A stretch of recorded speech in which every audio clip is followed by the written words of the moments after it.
welcome to another episode of All Over Voiceover with Kiff. I'm your host, Kiff, and I'm thrilled to welcome my guest this week, Dr. Alisa Shawn, who is the executive director and founder of ACTORS for Autism. She's an author and speaker, and I'm thrilled to welcome you to the show. Thanks so much for being here. Great, thanks for having me. You bet. How did you can you tell us a little bit about your background? Like where are you from originally? Well, I grew up in Southern California, Uh-huh. and I originally had gone to school to become a respiratory therapist. So I was working at Cedars-Sinai and Children's Hospital.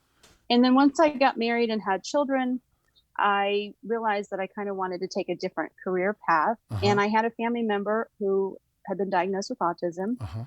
And that kind of changed the course of really led up to what I'm doing now. You know, I started off doing social skills training Uh-huh. for children and adults with autism.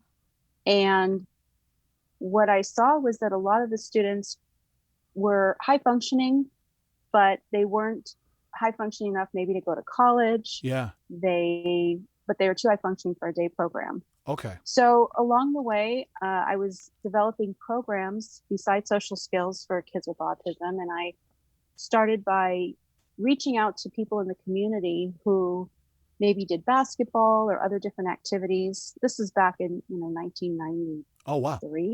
Wow. Awesome. And where there were just, programs for people with disabilities or autism. And then there was the regular programs. So my job, go ahead. Can I just to dig a little bit deeper into some of that, like social skills training, what does that mean? How do you define that kind of, what does that look like for, kids and adults and folks? Sure. So a lot of children with autism have difficulty with reciprocal communication, initiating a conversation, joining in an already existing conversation, just the social interactions that sometimes you and I just take for granted that we do, or we kind of learn along the way. Yeah. And so what I did was a lot of the social skills groups at that time met in an office and they played board games. Okay. So what I did, I created a program that was kind of a real world social skills program where we met out in the community. So we never met in an office setting. Wow. And we would go to different stores and restaurants and kind of learned by doing. Yeah. A lot of the students that I had at that time had never ordered for themselves, even like at McDonald's. Their parents always ordered for them. Yeah. And so we worked on a lot of those skills too. So it was a combination of social and adaptive skills training. Okay. Just to really make them a little bit more independent. Yeah.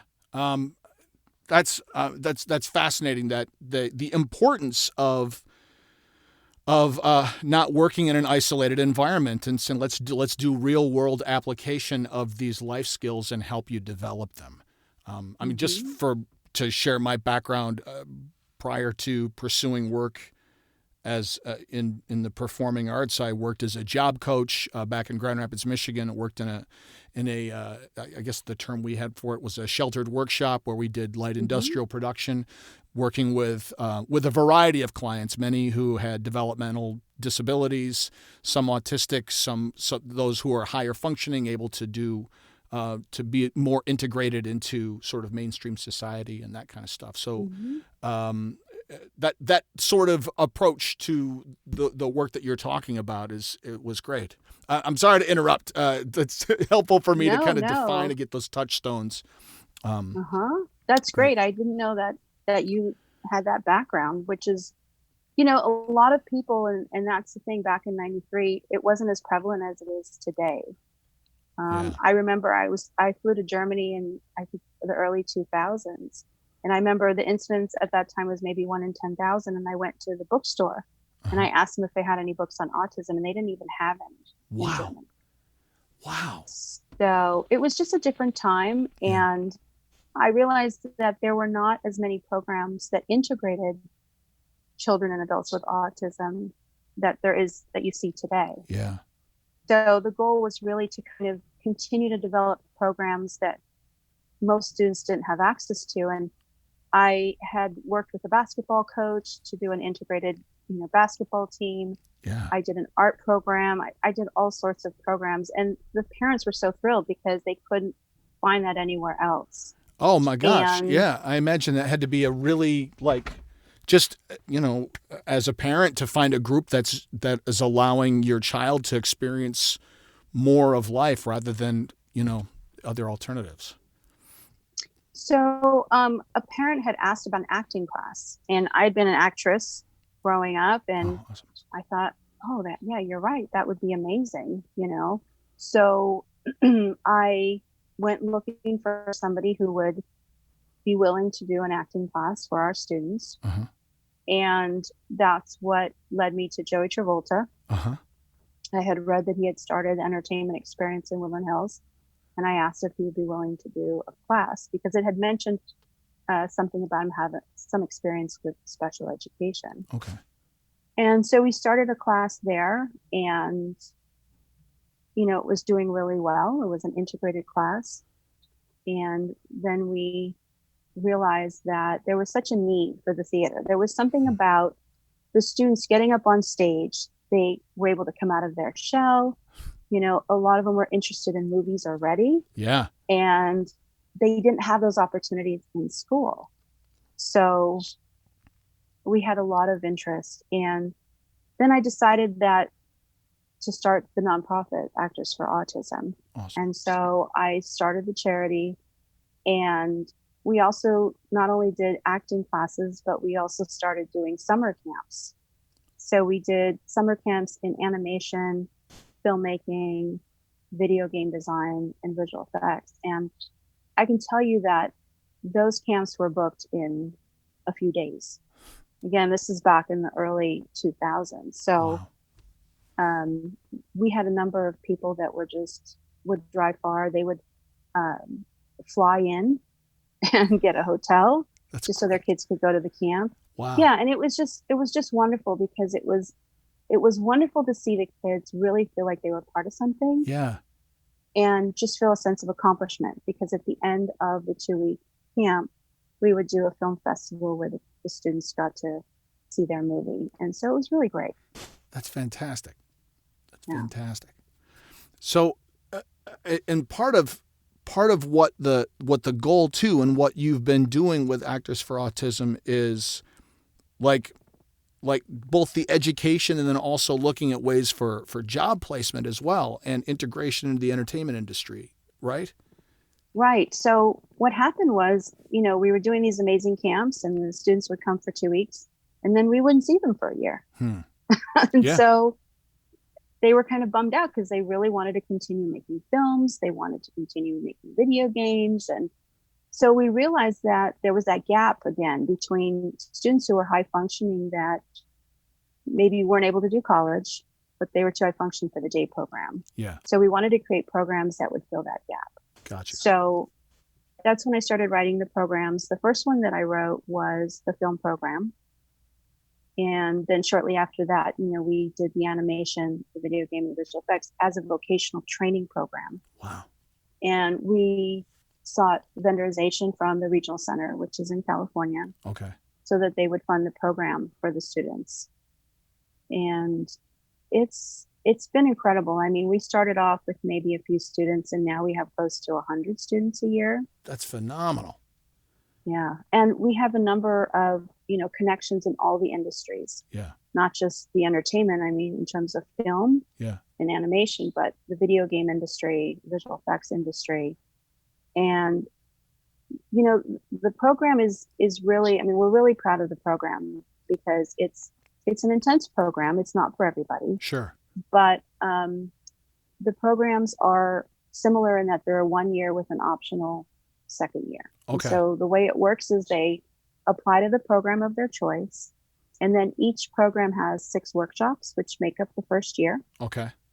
And then, so they kind of get an overview of a variety of things. So for example, in filmmaking, it's producing, directing, camera and lighting, sound design, screenwriting, and editing. Yeah. And then at the end of the first year, we look as a team at what their strengths are. So if editing was a strength and they really love editing and that's something that they see themselves doing, then we have them come back for a second year and just specialize in editing. And that really gives us an opportunity to bring them up to industry standard. Yeah. So, and then we have a number, like I said, of connections. We have companies and we have people in the industry.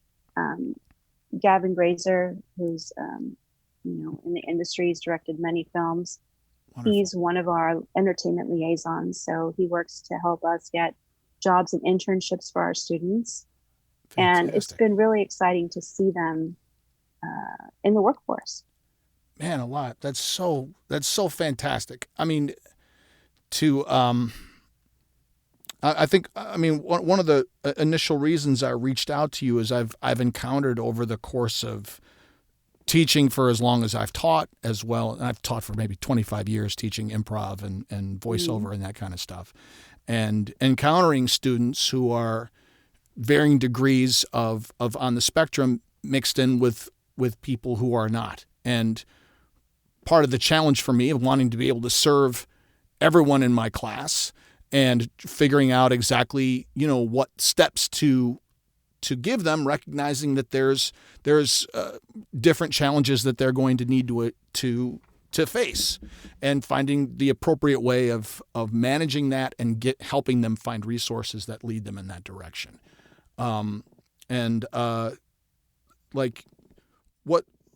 What's your process in not necessarily assessment, but finding and nurturing, like as you talked about, like year one being a fairly rigorous program and that kind of stuff. What's your process for guiding someone through the process? Well, you know what? For us, I have an amazing team. All of our instructors, we require they have a minimum of a bachelor's degree. They're experts in their field. They're working artists. Yeah. And then we have program supervisors who their expertise is autism. So it's a real collaborative effort. So when we get a student, we look at a number of things. Of course, the technical skills, they have to have that. They have to be able to follow the curriculum, have a laptop, have all the technology that they need to access it.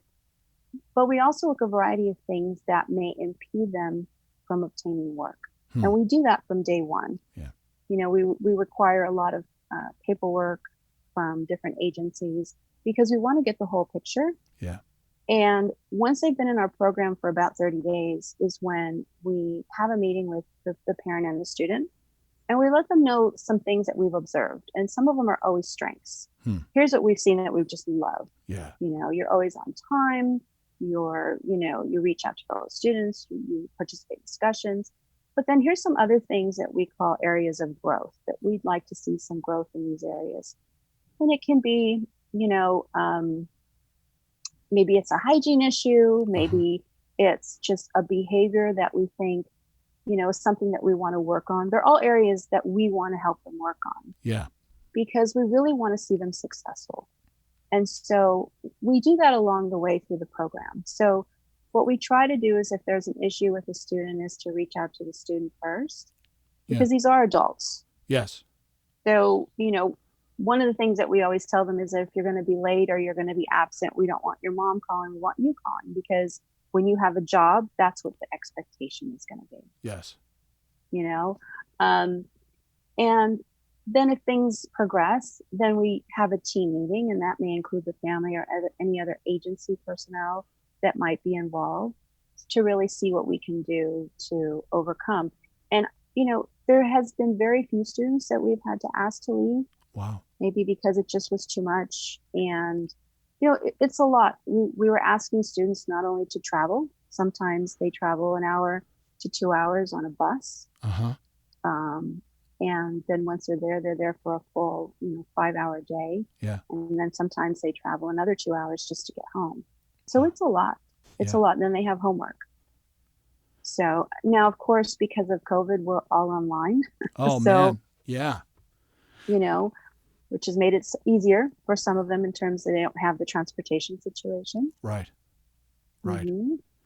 How, from a performance standpoint, and in particular for students who are interested in those kind of pursuits, like either as an actor or as talent, and your experience with theater background as well. Like, how do you focus predominantly on the technical sides of things, or you analyze kind of where their skill set allows them to pursue which avenues within the industry at large, like specifically like when it comes to voiceover per se?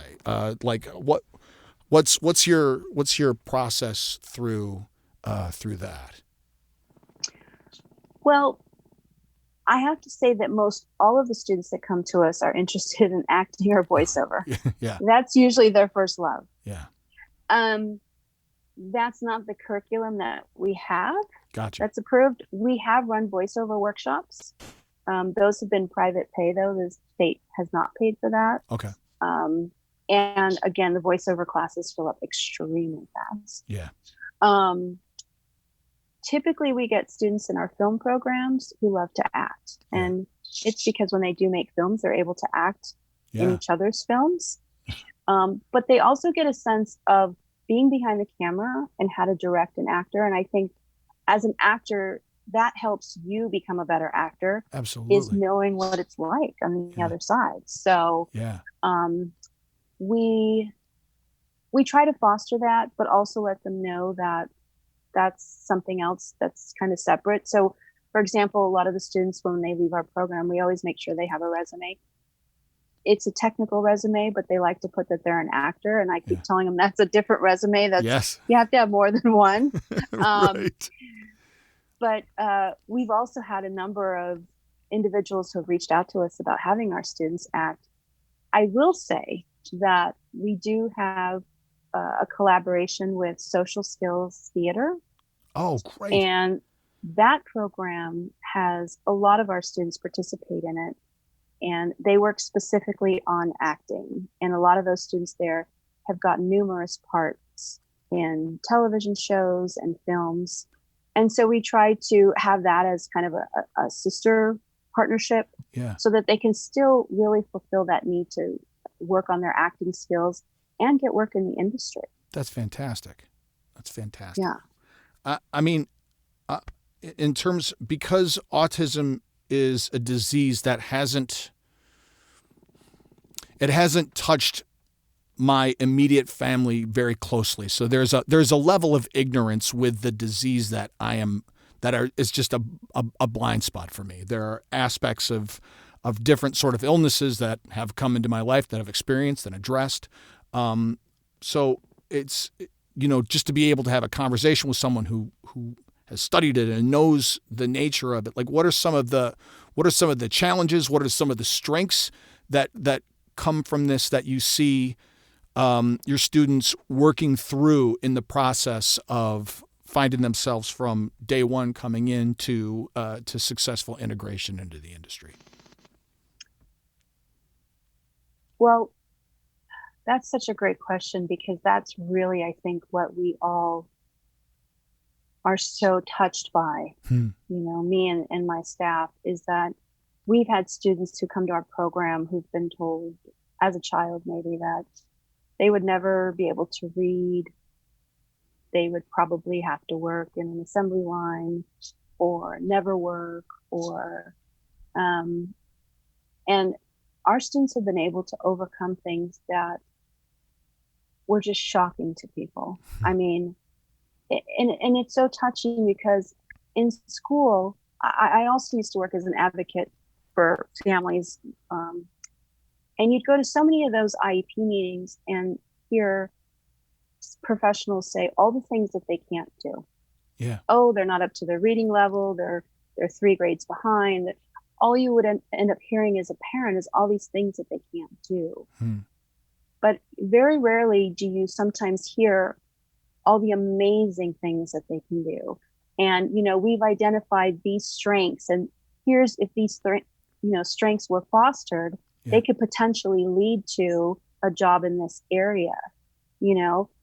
Some students are told, gee, that's great. You want to work in animation? Well, we don't have that kind of help for you, but here you can, here's these jobs. You can collect carts at Target. You can do this. And not that there's anything wrong with those jobs, Right. but it would be like somebody coming to you and I and saying, gee, that's great what you want to do, but I need you to wipe down tables at Starbucks. And you're saying, I don't want to do that. Yeah. So Right. Our students have really fought to dispel a lot of those myths.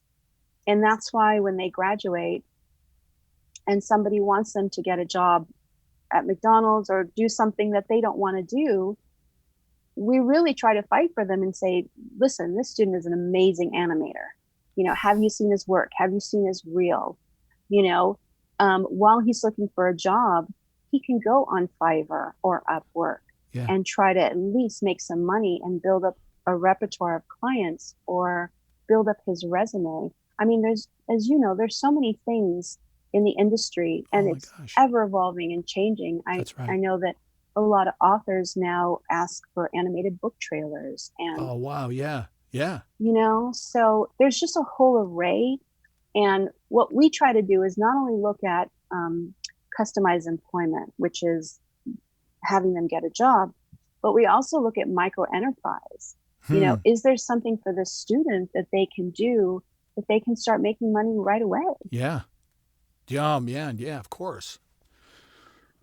So we have a lot of students, obviously, who've gotten jobs, tons of students at Universal, at a variety of different production companies. But even though those students have gotten jobs, they still have project-based work on the side that they take. Because maybe they were in an internship before, or they were, doing some project-based work for a client before they got the job. Yeah. And those people are still coming back to them. That's wonderful. Oh, man. Yeah. So to foster not only like job placement, but the skills in place to be able to maintain a freelance life, which requires so much, like project-based stuff and then pursuit of additional work and building on that, and then the confidence that comes with that. On top of that, to be able to develop those skills in a supportive environment that's not just like, here's a workbook, here's how you do it, good luck. Or, maybe you should reconsider, change your goals. And it's certainly realistic for the goals of each particular student, but not thinking about it from a standpoint, like you're saying, of what you can't do and celebrating what you can and encouraging you to continue to reach and strive. Yeah. And, a big part of that is the parents and the environment that they're in. And we always try to encourage parents to, and I get it, because a lot of parents are very protected, and they've had to do a lot for them, and they've had to advocate for them. Of course. And what we try to do is say, look, we have to allow them to at least try to do certain things on their own, whether it's communicate with the instructor and ask for help when needed, and baby steps, things like that. Like I mentioned, calling in themselves when they're going to be late, or sending an email, because I always say, once they graduate, we want them to be job ready. And so we can't have the parent calling the boss saying, my son didn't understand what you needed him to do, can you tell me? Right. Companies typically don't like that. So we really, really try. And it's okay if they fail or they mess up when they're with us. That's the whole point, is that they learn the mistakes, and they get it right, and they progress, and they become more independent. And I also think it just builds more confidence, because their work speaks for themselves. Itself. Here's my work, here's what I can do.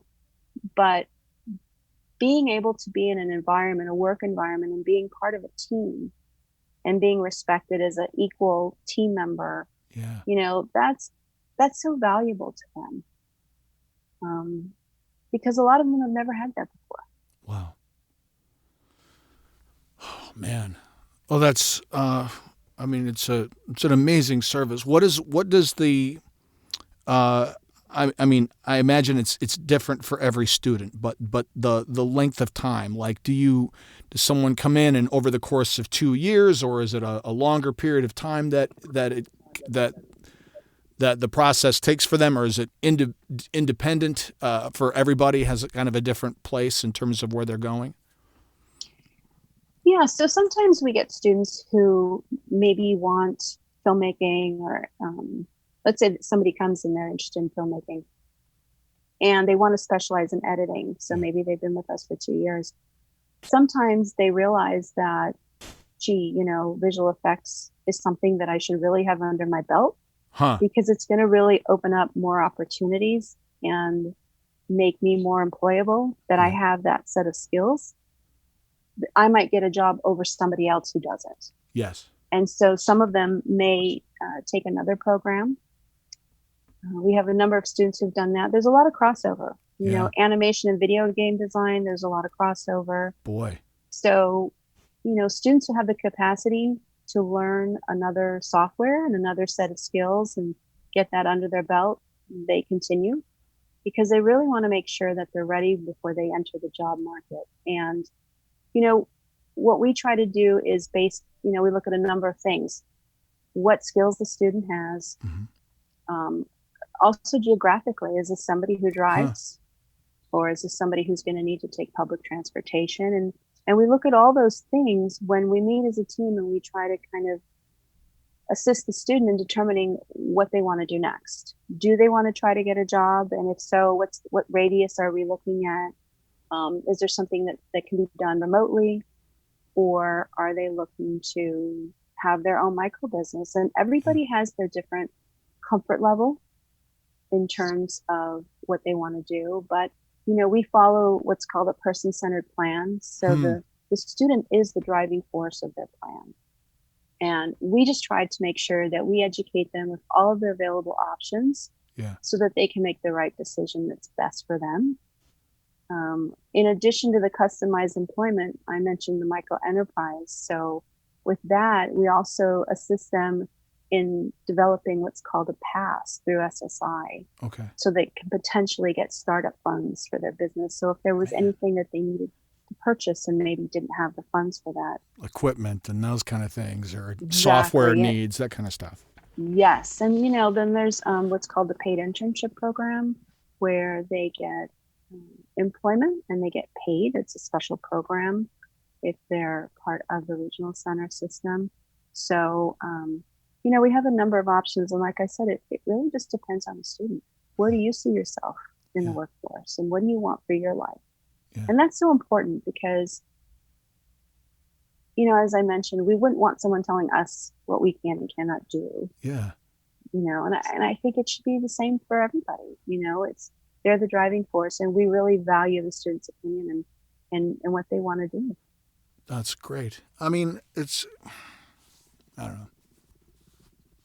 It's moving to me because, to be given the opportunity in this day and age with the access that we have to be able to best way for me to go through this, like, I teach improv, and one of the things that is the core principle of improvisation is yes and. You're a theater person, you've probably experienced that. It's agree plus. And, I always felt when dealing with populations who are struggling with a variety of different challenges that for some reason that rule doesn't apply to them. And it's not fair. And to be able to say yes to your dreams and pivoting, working through your unique situation, whether it's dealing with autism, whether it's dealing with financial challenges, whether it's dealing with, where you grew up, all those different features, to be able to find support to swim through those waters is, I don't know. It's very cool, and I'm so grateful for what you guys are doing. I notice you've written some books as well about these things and have got templates and that kind of thing. Can you talk to us a little bit about what resources that are available prior to signing up for your program and that kind of thing, or adjunct to it? Or like what additional resources are available to people? Sure. So we've gotten lots of emails and calls from around the world, people asking us about our program. We have a number of students who actually moved from other states to attend our program. Wow. So while COVID, made us all go online, it's kind of also given us an opportunity to open it up to students all over the world. Yeah. Who, for whatever reason before, wouldn't have been able to have this access. So we have a number of options. The program itself is called AFA Hub. And students who are interested in any of the programs, they can go to afahub.com and apply directly through the website. Awesome. But we also have, while that program has an instructor Monday through Friday, 10 to 3, a live instructor, we've developed an alternative. And the reason for that is many people don't live in California and they don't have access to the funding. So we've decided to develop another program where they would still have access to the curriculum and they would just meet with an instructor a couple times a week to check in and, like a mentor session. Yeah. Yeah. So that program is going to be offered in September, and that's going to be through Autism University. So we're really excited. Wow. We're really excited about that. And then I always have people, students and other people asking me, where can my son or daughter get started? What equipment do they need? So I did write several books, and I have them in all the different areas: film, animation, video game design, visual effects. I even have a voiceover book, and it really says everything that everybody always asks me. So it's, what equipment do I need? Yeah. How do I get started? What do I do first? So there's a lot of information, and if you get the ebook, there's digital links directly to the items, so you can see exactly what they are and what they do to make sure they're compatible. And so those are available on Amazon. I also have a number of resources on my website. It's dralisashawn.com. Families can go on there, and I have a free download that they can download directly with information on how to jumpstart their career. So right now I'm in the place where I'm really trying to get the information out, because so many people are just looking for this type of information. Yeah, absolutely. Absolutely. I mean, I can't tell you the amount of times that it's happened at, just different events and classrooms, or people have reached out and on social media, and because of being in the space of being a voice actor, that draw and, and engagement. And I really I don't want to offend folks, but I also want to be helpful and support, and and I don't want to make assumptions about people's challenges based on a first impression or a blink reaction or something, and trying to find the right way to help them get the resources that they need. I guess it's.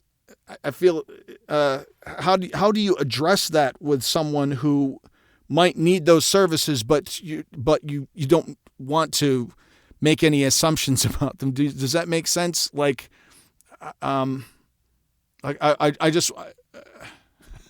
totally stammering through this question, but how do I bring someone to you if they haven't said, I'm an autistic person and I want to get involved in this kind of work, what resources are available to me? Do you know what I mean? Sure. Well, I do have to say that our program, even though it's, we have a lot of adults with autism, our program is for anyone. Really? There's great. nothing different about the curriculum that we wouldn't teach to anybody. The only difference, I would say, is that we make accommodations and modifications to the curriculum. Gotcha. So if a student needs extra time, or if there's a set of information, maybe instead of breaking it down into 3 steps, we break it down into 6 steps. We step back a little bit and try to give it in smaller bites. Yeah. but anybody can take our program. And we have a number of people who don't have autism that are also in our program. So you don't have to have autism. It really is for anybody. That's fantastic. That's fantastic. And I mean, well, that's really, really great to know. And I mean, it's such a phenomenal service that you're offering.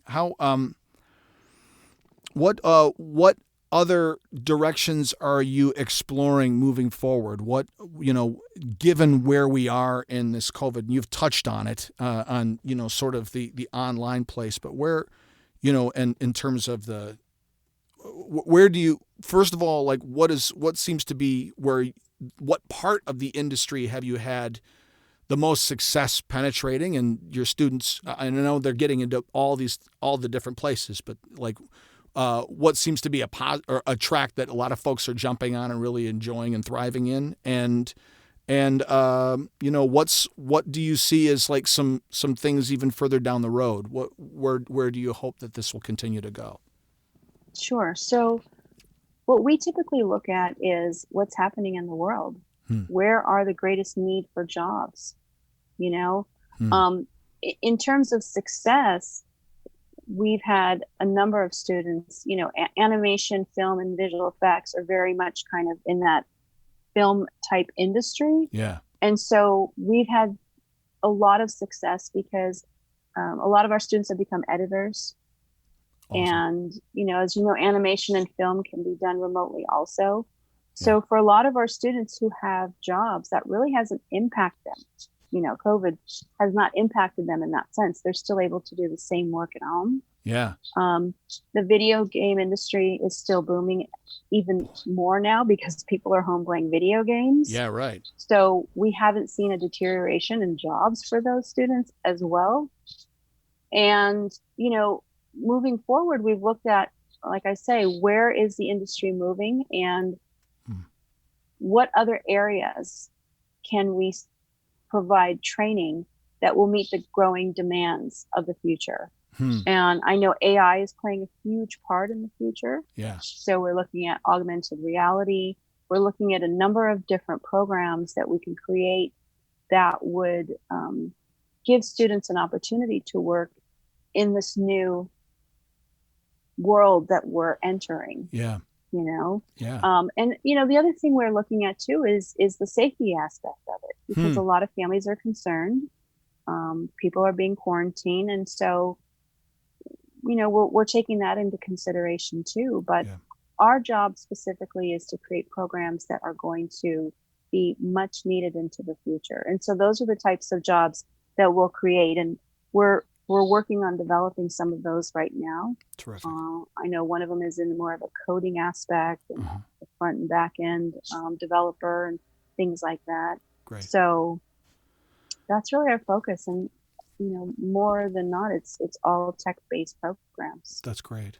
I've been doing a fair amount of work with a company called the Mocap Vaults, and focusing on, in particular on the tech side of motion capture, with the development of stages and putting markers on and all those kind of things, and how that ties in hand with animation and model building and all that kind of stuff. If a company is interested in exploring partnerships with you, what's the process for that? If, say a mocap stage is like, it would be great to partner with Actors for Autism. What would be the process in terms of not just, reaching out, but then in terms of sort of curriculum building or parameter building, or how would someone go about doing that? So typically when we have a company that's looking to partner with us, we usually get a contact through our website. One of our team members will contact them and find out exactly what they're looking for. Sometimes they want to provide work to some of our students, or they're offering some sort of internship opportunities. It really just varies. And our team, goes to great lengths to find out exactly what they're looking for, what the skill sets are that they need. In an individual, and the length of time of the project, what type of software, And then we look at all of our students, so some alumni as well as our current students, to see if we have, which students would be the best fit, Yeah. given what the parameters are. And then that's when we have the student, kind of join the team for the project. Yeah. And we always have a team member be a part of that group. Oh, great. Just to ensure that there's a smooth transition. So usually, they're a part of the conversations in the beginning, and then depending on the level of comfort for the student, they can kind of fade away once they see that they're comfortable, directly communicating with them. And, yeah. I have one student who did an amazing job. He just did all of the design for a children's book. Oh, man. Yeah. And so they had a party, and he was just over the moon. So his book now is on Amazon, and it's at Barnes and Noble. That's so awesome. Yeah.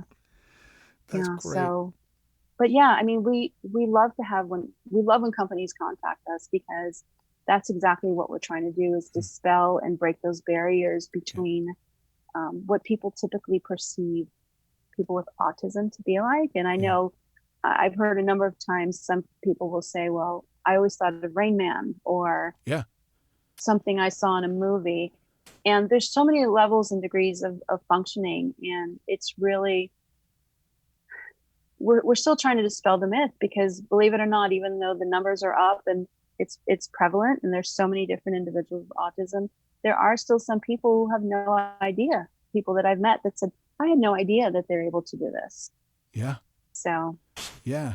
Well, I so appreciate you coming on and talking with me and helping me personally transform my idea of what what that means and what folks are capable of, and I just to be able to provide resources to folks who are looking for a way in, and it's really it's amazing. How can people find you and find your site and learn more about what you guys are doing? So if they're looking to apply to the program, they can go to ACTORSForAutism.org. Uh-huh. They can also look at the syllabus at afahub.com. And if they're looking for my personal resources, they can go to dralisashawn.com. And with your personal resources, do you sort of how do you function out? How do you function outside? What all services do you offer beyond what your relationship with Actors for Autism provides? Sure. So I have a number of organizations that I work with that are looking to develop similar type programs. Awesome. And I work with them to develop their own program. So I do a lot of consulting, and I do consulting with families as well. Terrific. Oh, that's fantastic. Wonderful. Well, I can't thank you enough for taking time out of your week to join me and for this conversation. And I really appreciate you coming on. Thank you so much, Dr. Shawn. Thanks for having me. You bet. And thank you for listening, everyone. Have a great rest of your day, and we'll talk to you soon. Peace. This has been All Over VoiceOver with Kiff VH. Thank you so much for listening. If you enjoyed the show, please go to iTunes and give us a positive rating. It truly helps. Follow me on Twitter @KiffVH, or on Instagram @KiffVH, or on Vero @KiffVH. Thanks so much for listening. Talk to you soon. Claim victory and depart the field.